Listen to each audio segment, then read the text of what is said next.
On parle souvent de retour vers le futur. Mais si le vrai voyage dans le temps consistait à revenir aux mots originels? C'est vrai, il existait des religions avant les monothéismes, des dieux visibles, des statues, des temples. Puis une rupture apparaît, un Dieu invisible sans image, là-haut dans le ciel. Et une transformation immense, en une structure religieuse s'installe. C'est normal, elle rassure, elle encadre, elle organise la société. Et c'était nécessaire, les sociétés avaient besoin de stabilité.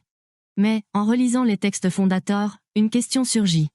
Et si le message initial n'était pas destiné à créer un système fermé?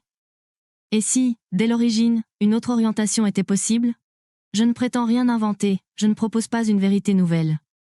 Je mets en lumière un message qui existe déjà dans les mots. Une interprétation possible, cohérente avec le texte, mais rarement explorée. Ce livre propose un retour vers un futur possible, une vraie saga historique des secrets cachés des textes sacrés. Vers un futur que nous aurions pu prendre, car il était écrit, là, juste sous nos yeux. Un futur que nous pouvons encore rattraper. Un futur que nous pouvons encore toucher du doigt. Car ce futur n'est pas ailleurs. Il nous touche déjà. Il est déjà inscrit dans notre conscience, il attend simplement qu'on le relise. Ce n'est pas une rupture avec l'histoire, c'est une relecture.